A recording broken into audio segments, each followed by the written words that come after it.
I'm Carylon Cooper, and I am a two-dimensional contemporary artist living in Chattanooga, Tennessee.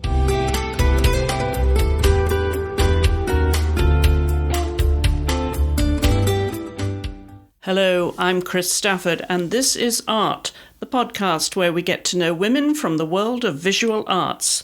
This is Season 2, Episode 13.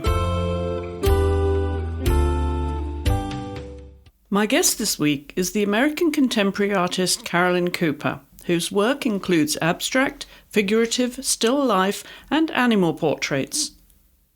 Carylon was born in Detroit, Michigan in 1948, one of two daughters to Imogen and Herschel Cooper.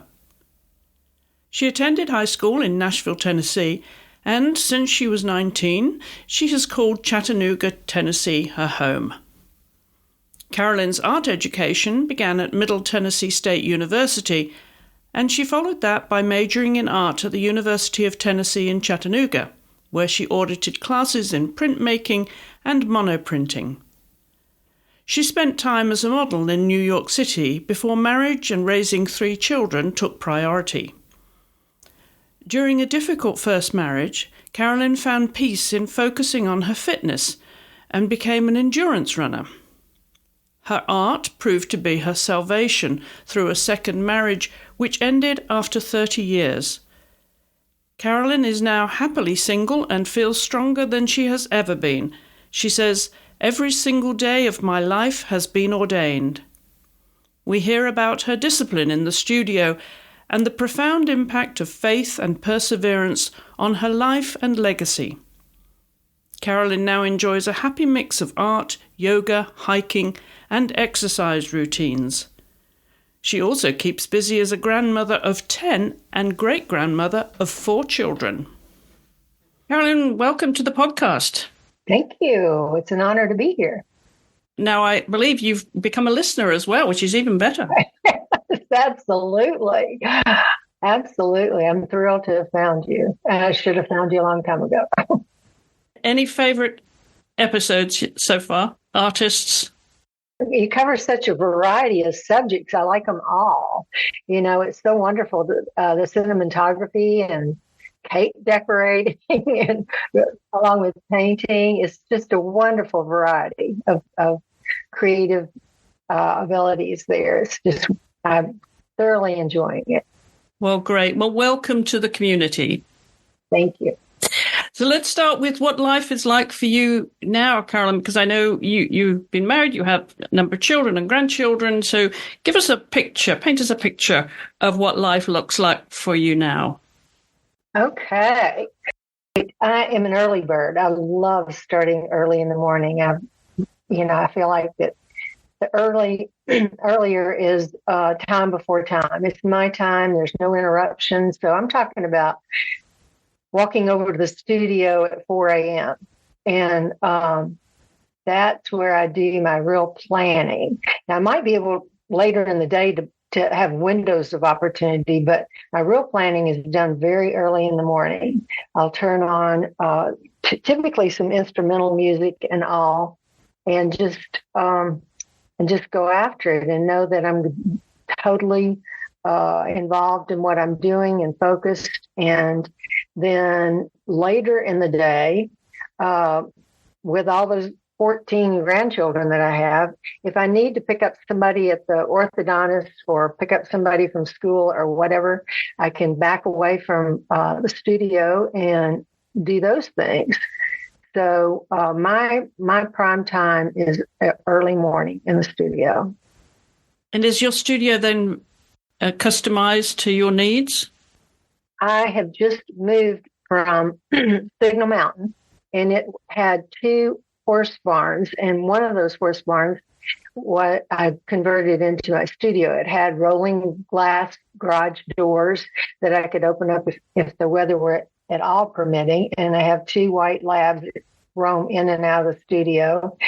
So being on property was really important to me.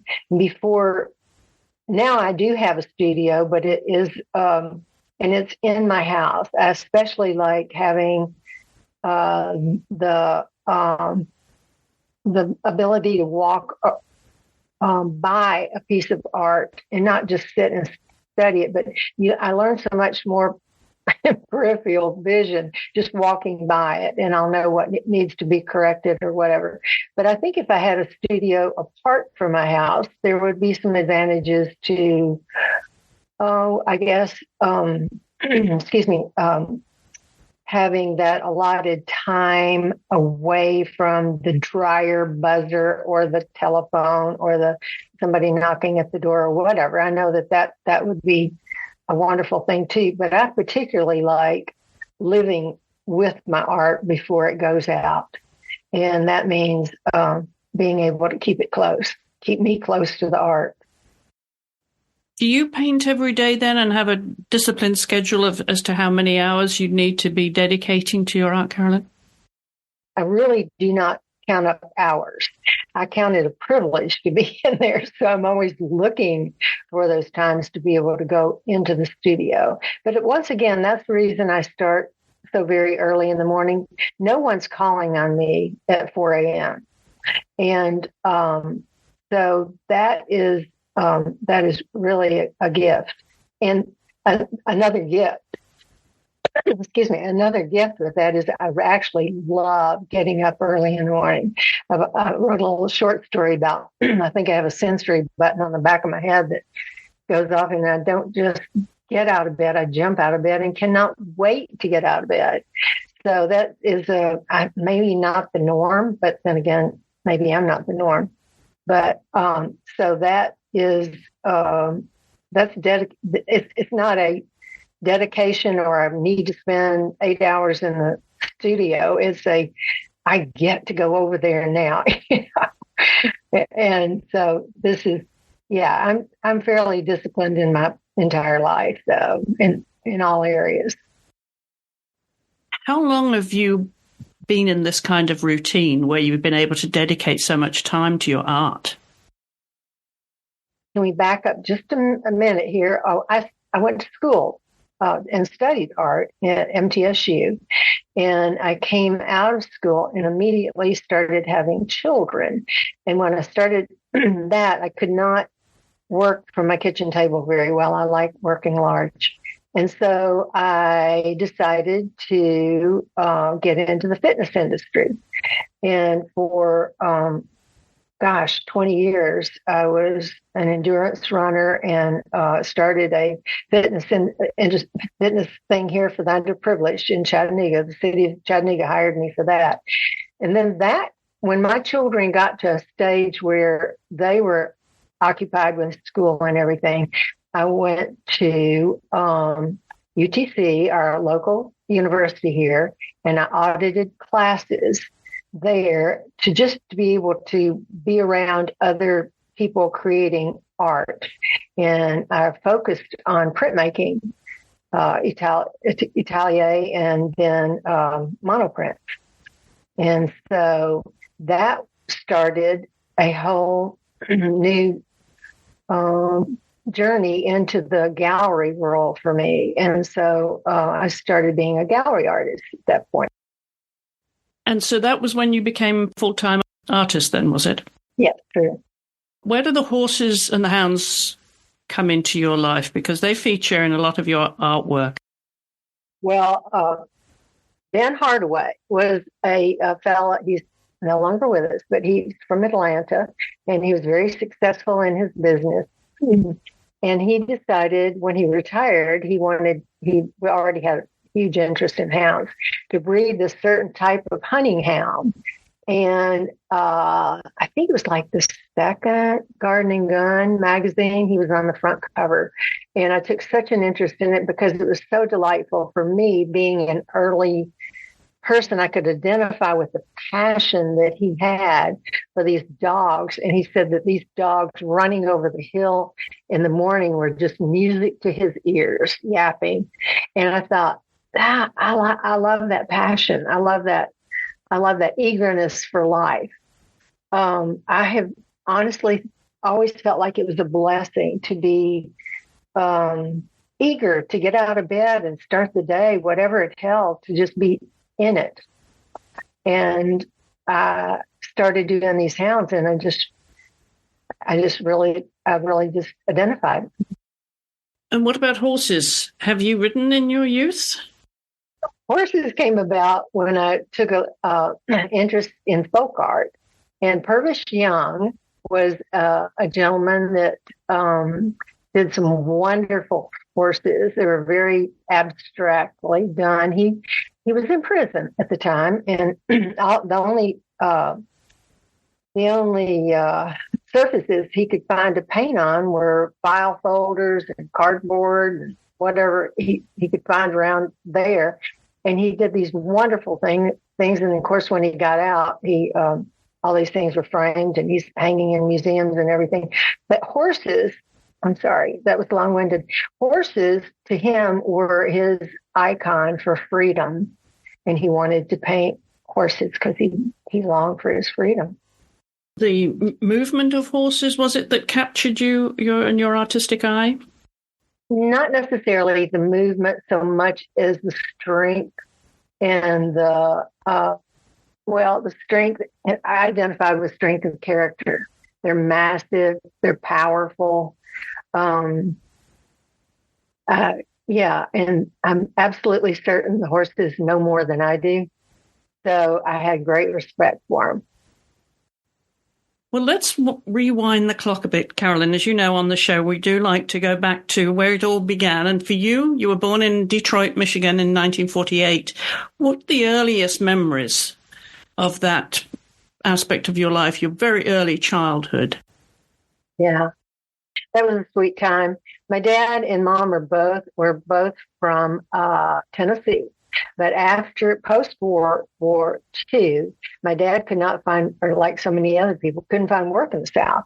So they decided to move to Detroit, and my dad worked for the Detroit Edison Company, and my mom was a stay-at-home mom. And it was really a sweet time. I can still remember there was no such thing as snow days for school. A little plow came along in front of our house and plowed a walkway to our school. And my mother walked me to school every day of my life, I think, when we were in Detroit. And I had one sister. She's no longer with us either. But my sister was of a different nature. I don't know, early on, Mom and Dad said, okay, keep your room clean, and here's your quarter. And my sister said, you can have mine. Just keep my room clean. So that was the first time I started earning money, and that was probably when I was about 8 years old. What else were you doing apart from making money off your sister? Well, I moved from Detroit when I was 9 years old and moved to Nashville, Tennessee. And when I moved here to Nashville, I didn't give up my entrepreneurship. I got a job. I rode the bus to a clothing store in Nashville, and I was a model, and I worked in the store there. And then I would ride the bus back home. And when I wasn't doing that, I would work for my mom and my dad had built this little, we lived in a tiny little house in Nashville, and he built this room on the back of it. And my mom went to cosmetology school for the first time, doing something outside the house. And my mother opened Jean's Beauty Shop in the back of our house. And so my time in Nashville, I grew up waking up to hearing the women chatter in my mother's beauty shop as getting their shampoo and set for the week. That was fun. What about school? Were you keen for school? Were you disciplined? I really, really didn't enjoy history. And so what I did was I took history in summer school. And as it turned out, when I got out of the 10th grade, I was told that I had plenty of credits to move on to my senior year. So I skipped my 11th grade year. And I was always on the honor roll. And so I graduated from high school when I was 16 and then went to MTSU after that. And what were your interests other than that at school?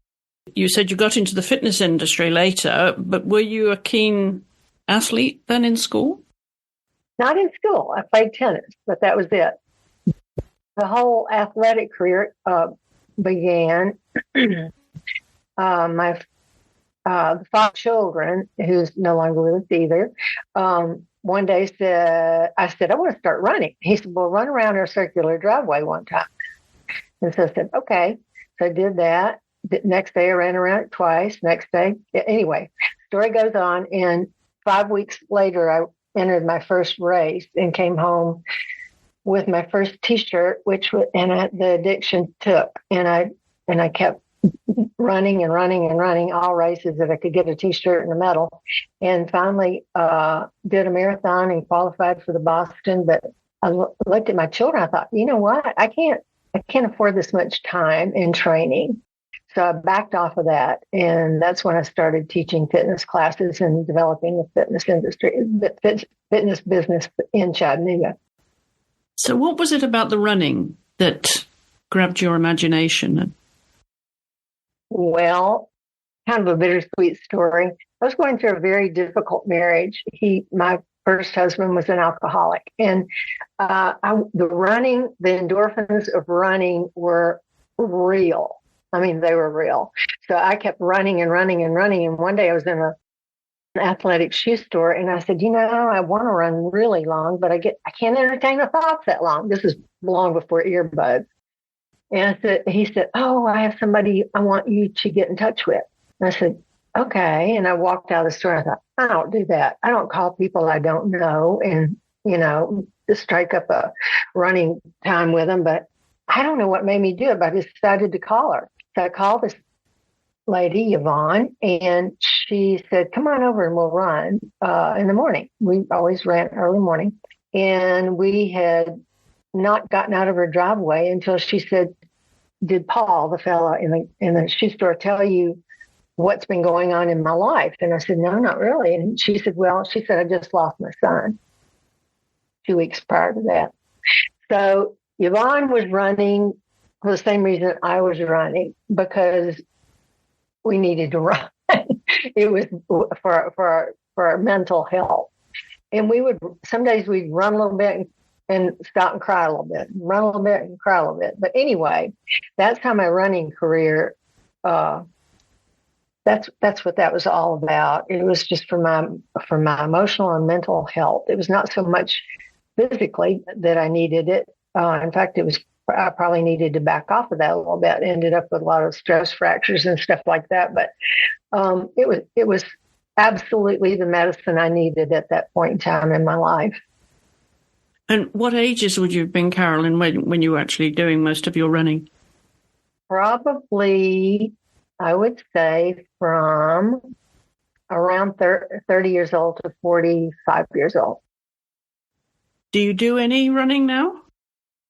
I'm happy to be walking. I'm 75. And so I've had lots of injuries. And I do yoga and I do those Stairmaster and different machines like that. And I do a stretching program. And I'm now in a balance program. But you know what? There's seasons. And I know you know this too, Chris, but there's seasons in your life and you just keep trying to adapt to where you are right now and getting the very most out of where you are today. If you look in the rearview mirror too long, you're going to be very disappointed. So I don't look back. Do I see people running and go, man, I wish I could do that? Yeah, I do that. But I know that that's not where I am today. And when you were younger, what sort of things were your parents interested in that they were involving you in? Were they encouraging you into art or anything in particular when you were young? I still want to tell you yes, but I can't lie. No, they weren't. My dad, one time when I did, my dad never looked up over his newspaper to even greet me when I came in from college. He was a very standoffish guy.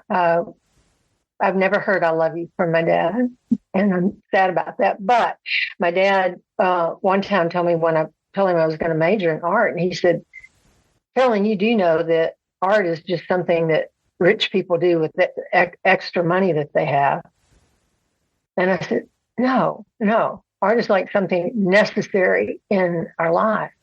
But he didn't understand that because he was brought up during the Depression, and those luxuries didn't come on him. He had to make a living for his family, put food on the table. So he never once considered art as something necessary. And how was your relationship with your mother? Wonderful. My mother was a very loving, kind, nurturing person to me and to my children. And she did everything she could to make when we come and stay with her absolutely wonderful. And even when I moved to Chattanooga, I used to tell people if I had a bump in the road and needed some encouragement, I'd say, man, if I could just sit at my mother's kitchen table and have a cup of coffee with her right now, everything would be okay. So that's who she was. And did they eventually have an appreciation for your art? I never heard that from my dad, but my mother, yes, she did. I was pretty privileged in lots of different areas where I would have something to, whether it was a opening or something in the newspaper or whatever, to send to my mom, and she was just thrilled with what was happening in my life. So yes.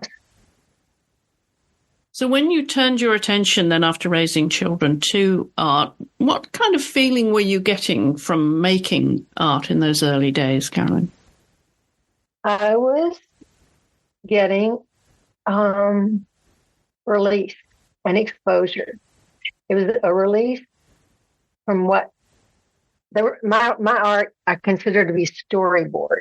Okay, so these storyboards are a way of journaling on canvas to me, and I journaled since I was in the 4th grade. So these were things that needed to come out of me and be tangible, and so I'm in my art. And the icons that I use for my art are simply chapters in a book. So, yeah, it's a very necessary thing for me. And what is that feeling of satisfaction then when you've been dedicating time to art? That I have, not all the time is it satisfied, because I can make myself very vulnerable in my art, like all artists. You know, you put yourself out there. And, but typically, I mean, when somebody asks me, what's your favorite thing you've ever painted? I always say the same thing, because it's true. The last thing I painted is my favorite. And it's because after you've been engaged in that process, you feel like that you've come to an end, you look back and you go, I poured myself into that and I like what I'm looking at. So is the most important thing to you then when you are working or when you finish a piece, what you think about it or the response from those that may be viewing your art and judging it? Well, I would very much like to say it's my satisfaction that I'm only concerned about. But hello, we do need to make a living, right? So my art also needs to satisfy other people, and I've been blessed to say that it has. And I'm also humble enough to say that I have taken on some horrible commissions. And when I do that, I'm thinking, don't do it. And then I'm like, you humble yourself and you discipline yourself to try to satisfy that person with what they are expecting. And one of them, Chris, and I'm sure every artist, I may know a lot of artists don't do commissions at all, but anyway, the ones that do can identify with this. There was one that was so horrible that I ended up printing off all the suggestions that she would make when she would look at it. And there was I probably have 6 pages of her suggestions. And after a point in time, it got to where most people would have said, I'm done. But not me. I'm like, nope, I'm going to do this thing. If it kills me, I'm going to make her happy. And so anyway, I keep that taped to the side of my computer. So when I get really bummed out about something, you remember this person that you couldn't satisfy? And I would love to at some point say, I don't do that. But at this point, I think it serves as a necessary thing for my growth.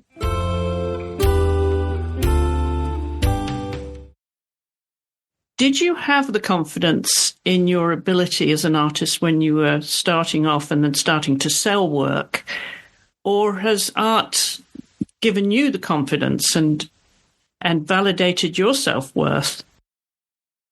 Yeah, it's a very hard question. Okay. I don't know that maybe other artists do not do this. I don't know. But my entire life has not been a straight path. If we're talking about like I love to hike, okay?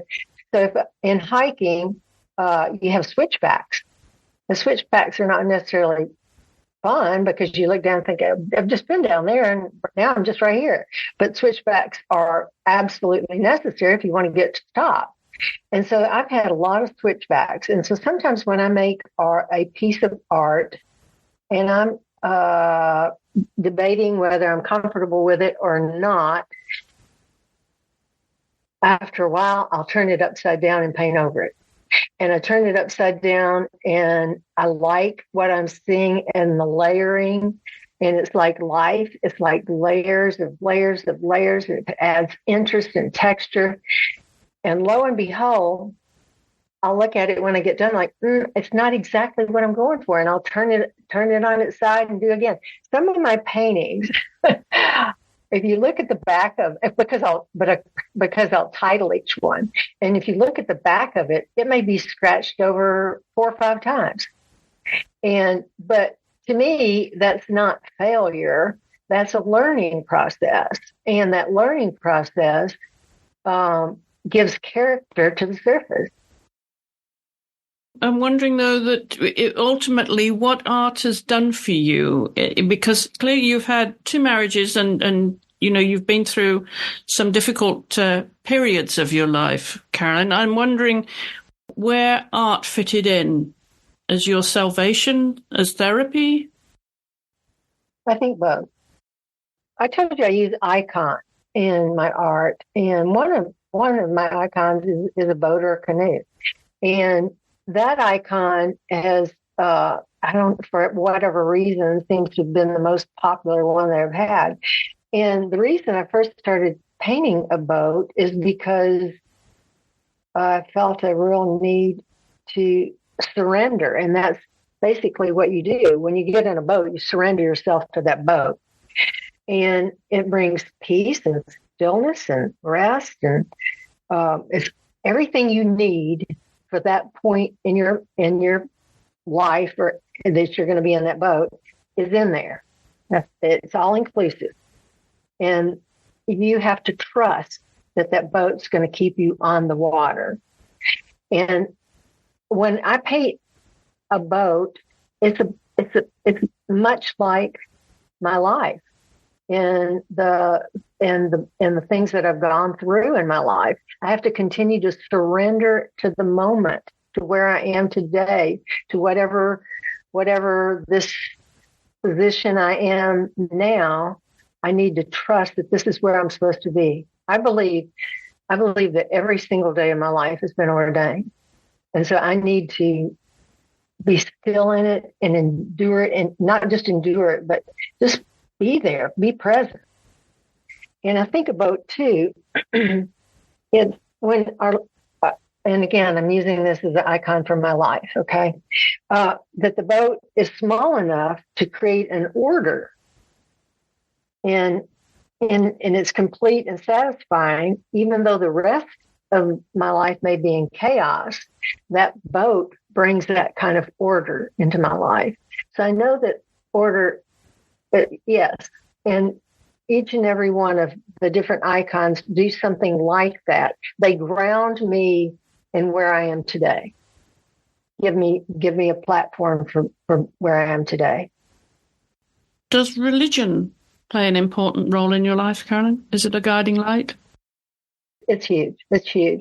I start every day after I get out of the studio and sit with the Lord for probably an hour, hour and a half. And when I say sit with the Lord, I don't mean just sit and read the Bible. I have a whole variety of different things that are before me. Like I actually just jotted down the books that I read this morning. I read the Bible. I read C.S. Lewis. I read Martha Hickman and Jean Houston, which is, I don't know if you're familiar with her, but she breaks down the Wizard of Oz and calls it the Wizard of Us for learning.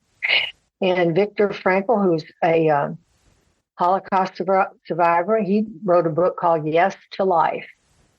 I love outdoors, so I read a book called Forest Bathing, and then I read another book because I want to rewire my brain from any negativity. So I'm reading a book called Switch on Your Brain. And then, speaking of books, when I get ready to relax at night, I'll read Anne Lamott or Jedediah Jenkins. I don't know if you've ever heard of him, but if you haven't, you need to read his stuff. So I do a lot of reading, so when I say I do have a very firm faith, but I also supplement the Bible with many other things that I think are bringing healing to me over the rough spots that I've had. Art is a huge healer. Where does the religious influence come from originally, Carolyn? Were your parents or grandparents strongly religious? No, they were not. Okay. When I was 19 years old, I came to Chattanooga, Tennessee, and she wasn't my mother-in-law at that point, but she was soon to be my mother-in-law. And I came home with the father of my children, and the first visit there, they lived in a huge, very beautiful home. I did not come from that. And when I told my friends at school that I was coming home to visit Mike's family, they said, "We need to pack your suitcase for you. You don't have the clothes to go there." And I didn't have the name brand clothes. So they actually got my suitcase packed with their brand name clothes. And I came to Chattanooga that first time to that beautiful home with borrowed clothing. And anyway, so we got there and Mike said, "I'm going to go play golf with my dad." And I'm like, "Oh dear, you're going to leave me with your mother that I don't know." Anyway, so as soon as they walked out the door, she said, "Carolyn, why don't you come back to my bedroom? I want to talk to you about something." I thought, "Oh, okay." And I said, "Okay." She said, "Just sit on the bed." And I sat down and she said, "Are you a sinner?" I said, "Ma'am?" She said, "Are you a sinner?" I said, "Oh, no, ma'am, I'm not." And she said, "Oh." She said, "Do you know that the Bible says all have sinned and come short of the glory of God?" And I said, "No, I didn't know that." I said, "Well, I guess maybe I am a little bit." And anyway, the conversation went on from that to me saying, "I don't even know the difference in Jesus and God. I don't know what that is." And so anyway, I won't go on and on with it, but she introduced me to my faith, and not only that, but she mentored me and tutored me in the Bible, but not only the Bible, but how to raise a family, how to clean my house, how to cook, how to whatever. She taught me those things at 19 and for several years, of course, after that. So that's how all that came about. And you know what? It took. He came in and he took over my life. And I owe everything to him, and I do all of my art to the glory of God. And how did your mother feel about that and the rest of your family? Well, of course, I went back to Nashville and tried to convert everybody, but they weren't going to have any part of that. When did you feel that you were facing your biggest challenges in life, when your marriage started to go awry, your first marriage, and you would have been quite young still? What were those milestones, those landmarks, if you will, where you were facing life's biggest challenges? Yeah, those were the switchbacks. Well, and let me, the father of my children, Mike, I told you he was an alcoholic. And let me also tell you that he got sober and made up for all the years that he was not a father to my children. And so before he died, he was a wonderful man. But while he was not, before that, he was not a wonderful man. And he was abusive. And I was being the good little Christian wife who was an extension of her husband. When I think about the times back then, do you know that in the newspapers, women were not anything but Mrs. So-and-so. They never had a first name. It recorded in the newspaper. And so I was Mrs. Mike Austin. And so being Mrs. Mike Austin and being a Christian, I thought my duty is to enhance him. I'm not really a person. I'm just a appendage or whatever. And so when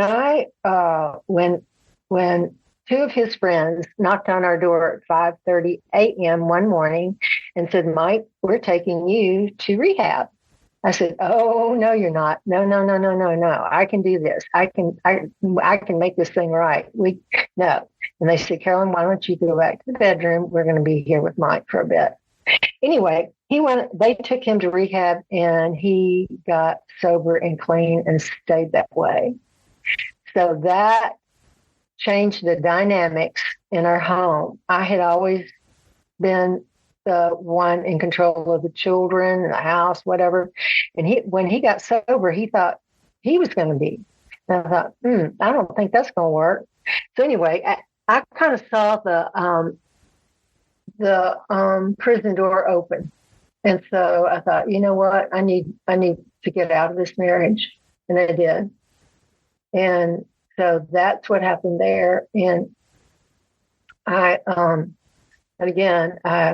am very grateful that he got sober and clean and was a wonderful man before he died. If you could rewind the clock then to those difficult periods in your life, what advice would you give yourself to move on from there, to find a way forward? I'm sorry to tell you this, but I didn't know I was a real person. I just thought I was a shadow of him. And even when I started, I did junior league work consistently, and I was working, and they wanted me to come on board as one of the officers. And Mike said, "No, that's enough of that. I want you out of the junior league. You're not going to go any farther with that." And so I had to quit doing work with them.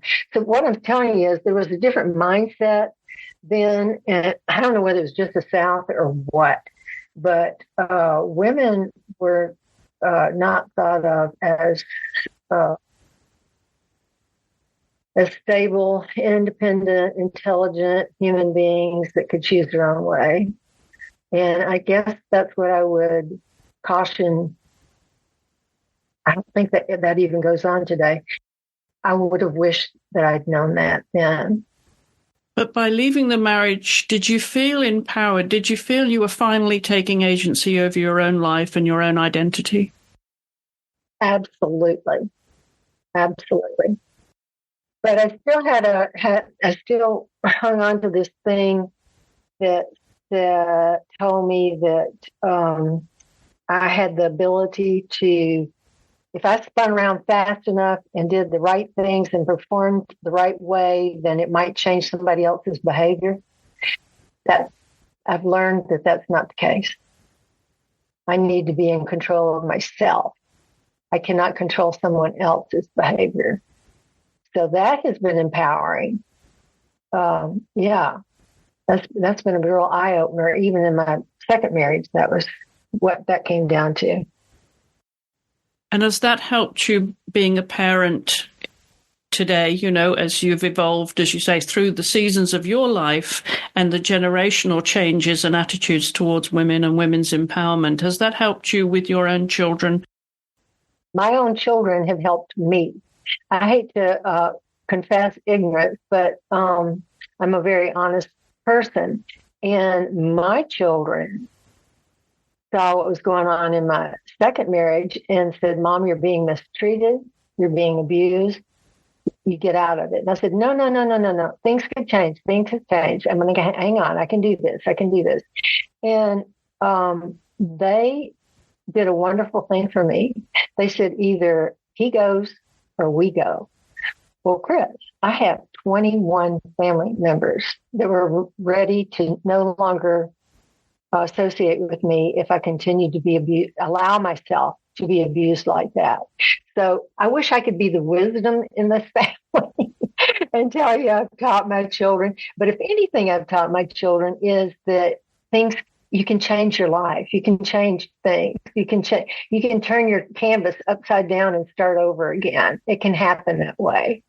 And that's what my life has been about. It's been coming to grips with honest feelings and knowing that if you start again, it's going to be okay. You're going to be okay. Do you feel that at this point in your life you're stronger than you've ever been? Yes, I do. I'm single and I'm old and I feel great. I have lots and lots of energy and I have no intention of ever stop making art. I'm blessed to be able to be in an occupation that I love. And I love my art. I love writing. I love being with my family, and I actually like being by myself. I do have two dogs that I talk to regularly. And your children, Paige, Polly, and Michael, have they inherited any artistic traits? No, they haven't, but my grandchildren have. I have one grandson, Austin, who went to work as an apprentice in a place called Set in Stone that made concrete objects, and sometimes they were functional and sometimes they were just ornamental. But Austin has really progressed in that area, and I love that about him, and I love that for him. Yeah, and I have several children that are painters, and I have a 4 and a 6-year-old that come over here and do art with me, and I think they're wonderful. I think one of the reasons I so love folk art is that I think about it being childlike, and I just appreciate their honesty. Do you enjoy being the grandparent that maybe you didn't have the grandparents yourself, but you've become that grandparent you wanted to have yourself? I do enjoy that very much, but I also know that, again, there are seasons. There was a season when the grandbabies were little. There was a season where in a church we would take up an entire row and we would come back to my house and I would serve Sunday lunch to, 21 people. And now that's not the case. Believe it or not, those kids grew up and they got cars. And when they got those cars, they found out they didn't have to go over to grandmother's house. They could go be with their friends. And so they started choosing other things besides me. But I will say that they all come by and see me on occasion, and it's wonderful, and call and text. And we stay close. So they're probably very proud of you as an artist too. I'm wondering who your biggest influences were as an artist. Whose work were you admiring throughout your formative years? Louise Bourgeon. Her work, number one, it's massive. I love big. If I like looking at it small, I love looking at it big. So she has these massive spiders. But when I learned that she started creating those spiders because they were in honor of her mother. Her mother was protective, and it was a maternal thing that the reason she did these spiders. And so I really, really appreciate that, and I really appreciate being able to see one. So I would think she's had a huge influence on me. And of course, Helen Frankenthal, who wouldn't want to be her? She to stand on canvas and make these wonderful, beautiful things, and just be full body. Being a physical person, I was very, very, very into watching her produce her art, because I love the idea of using your whole arm or your whole body or your whole self in making art. What would you consider then, now, having had a life in art, to be the highlights of your artistic career? Probably my most recent project is I haven't given up painting on canvas, but I also paint on different surfaces. I paint on cardboard and I paint on tar paper, because I like giving honor and to those, especially after COVID and all this packaging that we get, I'm ashamed to say, on my door. I wanted to do something with some of that cardboard.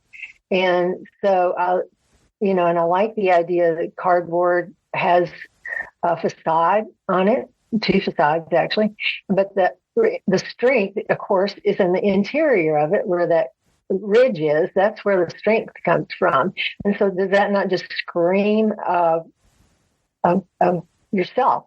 That's who you are. You just have a facade on, but what's on the inside of you is what really gives you strength.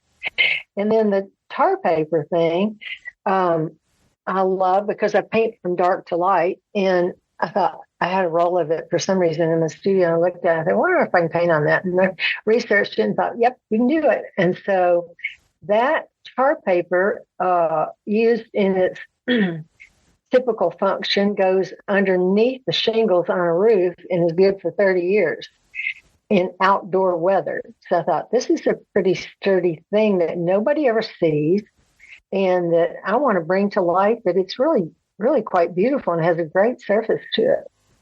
So those things are on the burner right now.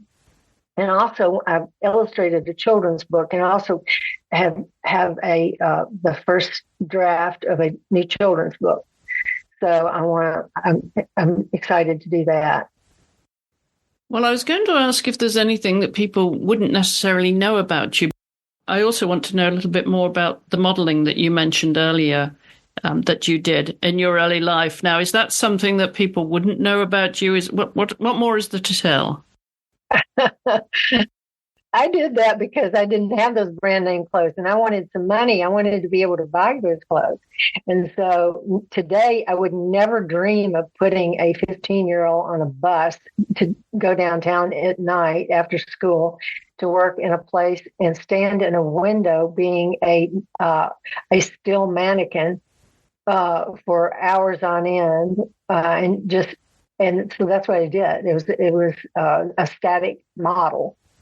I have done some other modeling too, but that was the one I did in high school, and it was pretty funny, actually.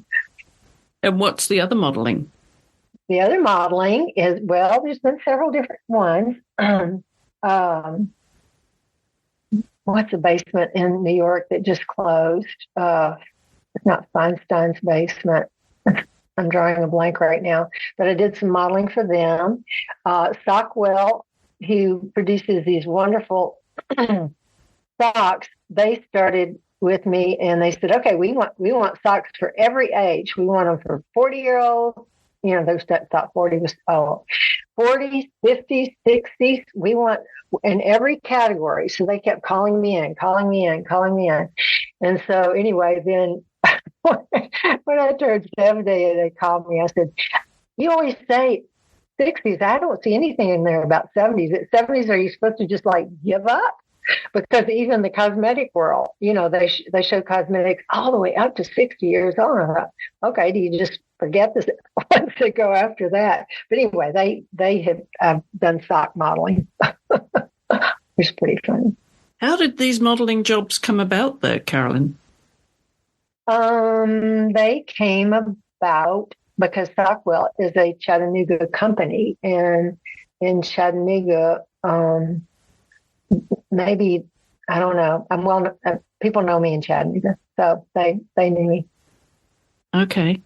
And still there's more modeling to come then on the side? No, nobody wants a 75-year-old. Nobody. I don't think so. I'm not going to bank on that one. What would you like your legacy to be? My legacy is never give up. My daughter said that this was a very depressing thing, but Chris, I keep up. I'm old school. I still use file folders, and one of the files that I have are rejections, and I keep rejections in there, whether it's from an art residency, and I've done several of those that I very much enjoyed doing, but some that I've applied to that I didn't get in. I've applied to galleries that I haven't gotten in, and every time I get a rejection letter, I file it away. And Paige, my oldest daughter, said, "Why do you do that, Mom?" I said, "Because when I'm gone, I know you guys are going to go through all my stuff, and I want you to see that none of it's come easy. You just keep on keeping on. It's turn that canvas around, do it again, try it another way, say it a different way. Take the switch back, and you're going to get where you want to go if you just keep putting one foot in front of the other." And finally, where can we see your work? Do you have workshops this year or work in galleries that we should know about, Carylon? Well, I'm going to simplify that for you because there was in 9 galleries in the Southeast, and the one gallery I wanted to be in Atlanta said, we want to show your work, but we wanted an exclusive on your work. And I said, oh dear, because I grew up in Nashville, so I'm going to stay in that gallery, in Bennett Gallery in Nashville. And I was here at 1401 and loved being in 1401. But I did go in the gallery in Atlanta, Greg Irby. And so I pulled all my work out of all the other galleries because, and really thankful. I'm thankful for all those galleries. Okay.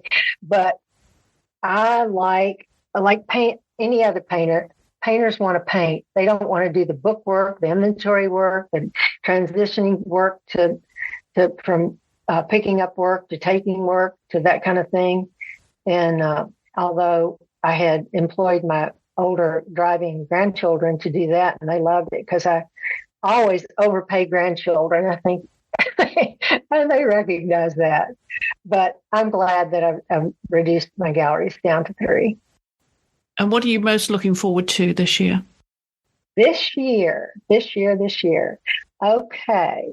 I'm looking forward to signing up to do a Central Rural Kitchen stint with Jose Andres.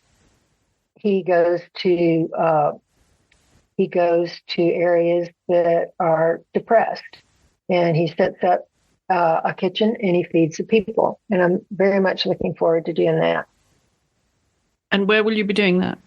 Well, he has places all over, everywhere. So I can pick and choose wherever I feel like going. I was really a little bit offended when I first signed up for one because they said, we do not have any needs in your area. And I emailed them back and I said, excuse me, I think there are needs all over the world. And I'm okay with that. I said, is it because of my age? And they quickly sent me back a list of places that I could go because I'm very energetic, I'm strong, and I am very capable. So I can do the work. Well, it sounds as if there's lots to look forward to in the future then, Carylon. Absolutely. I look forward to talking to you. That was a real treat. My thanks again to Carylon, and don't forget to scroll down the show notes to find the link to her website and social media. And whilst you're on Instagram, do check us out, give us a follow, post any comments or questions, suggestions for guests. We can be found there at The Art Podcast. That's, of course, art with 2 A's. And also on Facebook, you can find us at Art. You can also reach us via email at hollowellstudios@gmail.com. I'll be back next week with another guest from the world of visual arts, so I do hope you'll join me then.